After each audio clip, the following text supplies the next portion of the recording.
نے ICBM missile کا کامیاب تجربہ کرکے دنیا کو ایک واضح پیغام دے دیا کہ وہ دفاعی خطے میں بڑھتی کشیدگی کے دوران ایران نے ICBM میزائل کا کامیاب تجربہ کرکے دنیا کو ایک واضح پیغام دے دیا کہ وہ دفاعی میدان میں ایک نئے مرحلے میں داخل ہو چکا ہے۔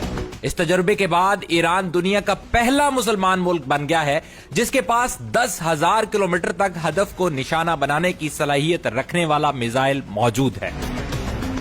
یعنی اب ایران امریکی دارالحکومت واشنگٹن میں واقع وائٹ ہاؤس تک کو بھی نشانہ بنا سکتا ہے۔ اسی نقطے کو سامنے رکھتے ہوئے امریکی حکام خاصے پریشان دکھائی دیتے ہیں۔ اس پیش رفت نے نہ صرف خطے بلکہ عالمی طاقتوں کو بھی چونکا دیا ہے، کیونکہ یہ صلاحیت عام طور پر چند بڑی عالمی طاقتوں تک محدود سمجھی جاتی تھی۔ ذرائع کے مطابق یہ تجربہ گزشتہ شب روسی حکومت کی باقاعدہ منظوری کے بعد انجام دیا گیا۔ میزائل نے ایران کی سرزمین سے پرواز کی، روس کے وسیع و عریض سائبیریا کے علاقے کی فضائی حدود عبور کی اور آخرکار بین الاقوامی سمندر میں اپنے مقررہ ہدف کو انتہائی درستگی کے ساتھ نشانہ بنایا۔ اس پورے تجربے کے دوران میزائل کے تمام مراحل، رفتار، بلندی اور سمت کو جدید نظام کے ذریعے مانیٹر کیا گیا، جس سے یہ ثابت ہوا کہ ایران اب طویل فاصلے تک مار کرنے والے میزائلوں کی ٹیکنالوجی میں نمایاں مہارت حاصل کر چکا ہے۔ یہ کامیاب تجربہ ایران کی دفاعی خود کفالت کی ایک بڑی مثال سمجھا جا رہا ہے۔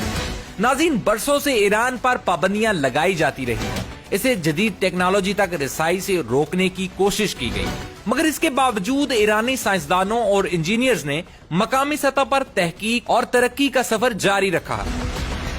آج اس محنت کا نتیجہ ایک ایسے میزائل کی صورت میں سامنے آیا ہے جو بر اعظموں کے پار ہدف کو نشانہ بنانے کی صلاحیت رکھتا ہے۔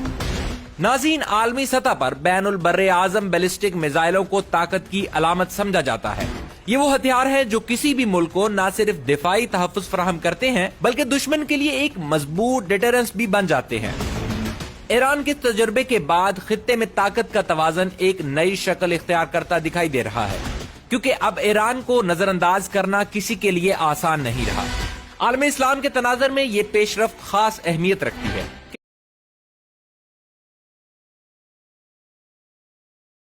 نے سطح کی صلاحیت حاصل کی ہے جسے کئی ہلکے وقار اور خود اعتمادی کی علامت دے رہے ہیں۔ ناظرین، بہت سے تجزیہ کاروں کے مطابق یہ کامیابی مسلم دنیا کے لیے ایک پیغام ہے کہ اگر سائنسی تحقیق، تعلیم اور مقامی وسائل پر توجہ دی جائے تو بڑی سے بڑی رکاوٹ پر قابو پایا جا سکتا ہے۔ دوسری جانب عالمی طاقتوں اور خاص طور پر مغربی ممالک میں اس تجربے پر تشویش بھی پائی جا رہی ہے۔ ان کے نزدیک ایسے ہتھیار عالمی سلامتی کے توازن کو متاثر کر سکتے ہیں۔ تاہم ایران کا موقف یہ رہا ہے کہ اس کی دفاعی صلاحیتیں صرف اور صرف دفاع کے لیے ہیں اور کسی جارحانہ عزائم کا حصہ نہیں۔ ایرانی حکام کا کہنا ہے کہ مضبوط دفاع ہی کسی بھی ملک کو امن کی طرف لے جاتا ہے، کیونکہ طاقت کا توازن ہی جنگ کو روکتا ہے۔ ناظرین، یہ تجربہ ایران کے لیے سائنسی اور تکنیکی میدان میں بھی ایک سنگ میل سمجھا جا رہا ہے۔ بین البر اعظمی میزائل بنانا صرف عسکری طاقت نہیں بلکہ اعلیٰ درجے کی engineering, material science, navigation systems اور ڈیٹا انالیسس کا مظہر ہوتا ہے۔ اس کامیابی سے یہ ثابت ہوتا ہے کہ ایران ان تمام شعبوں میں خاطر خواہ مہارت حاصل کر چکا ہے۔ آنے والے دنوں میں اس تجربے کے اثرات عالمی سیاست، سفارتکاری اور دفاعی حکمت عملیوں میں واضح طور پر نظر آ سکتے ہیں۔ خطے کے ممالک اپنی پالیسیوں پر نظر ثانی کریں گے اور عالمی سطح پر نئے مذاکرات اور بیانات سامنے آ سکتے ہیں۔ ایک بات طے ہے کہ ایران کا یہ قدم اسے عالمی منظرنامے میں ایک مضبوط اور سنجیدہ کھلاڑی کے طور پر پیش کرتا ہے اور جسے اب نظر انداز کرنا ممکن نہیں رہ سکتا۔